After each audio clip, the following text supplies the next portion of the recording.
30 days mono eating bananas just completed. Just there now. Just completed just after midnight. That's it. Yeah, so what's changed is, well, one thing, my voice has got a lot sexier, as you can hear.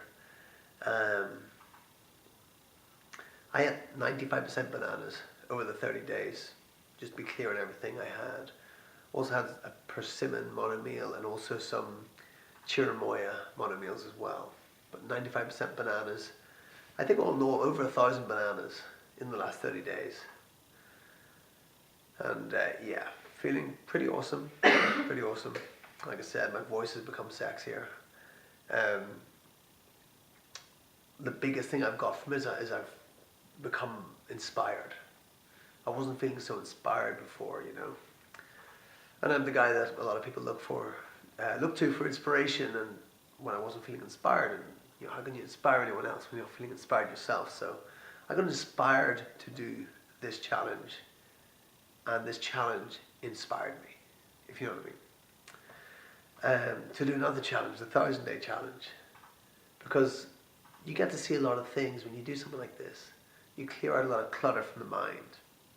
A lot of time we're thinking about food, we think about our next meal, what we're going to eat. We're having the different addictive cravings and things like that. But when you do this, that goes away, you know, because you just know you're eating bananas and that's it, and you've committed to it, and you hold yourself accountable to it, and that's just it. You're just going to eat bananas for 30 days, and that's just the way I see it, you know. You know, people ask me, you know, how do you have the discipline? How do you do this? You start with the outcome in mind. You say, I'm going to do this, and that's it. And so to start with the outcome in mind, you say, okay, for the next 30 days, I'm just going to do this.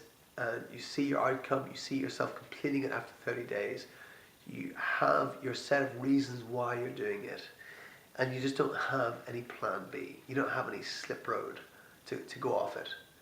You just know that there's going to be ups and downs. You're going to have times when it's going to be tough, when you're going to feel like eating something else, when the brain's going to try and trick you and tell you, look, you're hungry, you need something else, or you're whatever. You know, just for today, just do something else. You just know that's going to happen. So you just already tell yourself that you're just not going to fall for that. And even when you have the highs, just realize as well that there's going to be more lows, you know, when you go through things like this.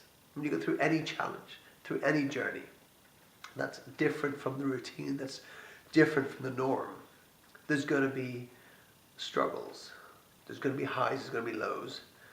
Just to realize that that's part of the journey. That's part of life, you know.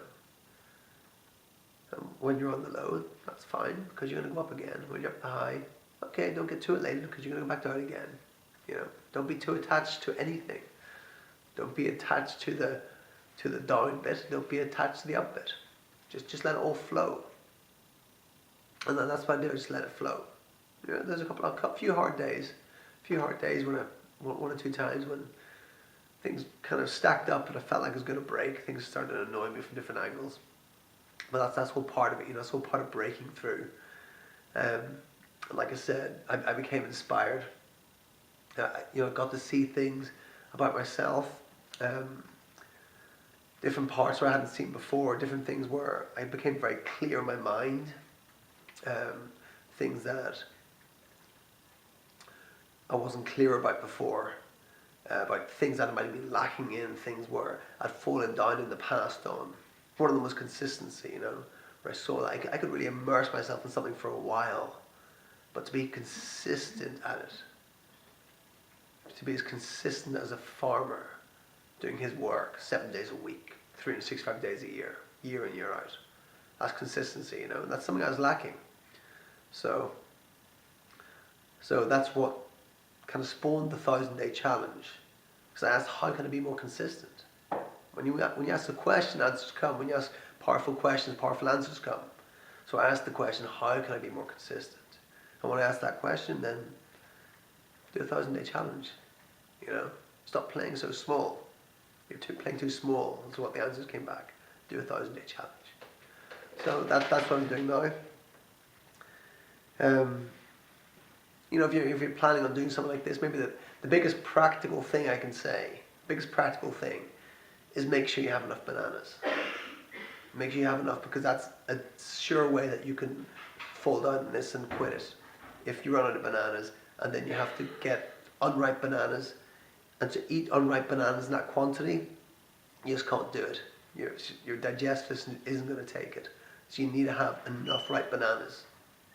And I got to a stage where I ran out of ripe bananas because there was just too many unripe bananas. I couldn't find ripe bananas in the whole town, and the temperature had dropped, so bananas weren't ripening as fast. So that's the part where I nearly broke on it, where I was eating unripe bananas and getting really pissed off by it. So that's a practical thing. Second thing is hold yourself accountable. Just say you're going to do it, raise your standard, and just hold yourself accountable, and then get other people to hold you accountable as well. You know, these are little strategies to put in place to make sure that you do it and you don't fall down. Just make a decision. It's as simple as that. Once you make a decision, you cut off from all other options. All you can see, get the tunnel vision on, all you can see is your end outcome. And you just go for it no matter what. And you just know you're going to win. No matter if you have the highs, the lows, you just keep going and you win. That's how you win every time. Okay, so thanks for joining me in this 30-day challenge. Those that were there every day, awesome, thank you very much. And as the 1,000-day challenge continues, there will be a video every single day. But like I said, my biggest thing I got from this was inspiration. Inspiration, that's what I choose to be. I choose to be an inspiration for myself and for others around me. And the more people I can inspire in the process, the better. And that is my outcome. So thanks for watching, thanks very much, and make sure you tune in again tomorrow.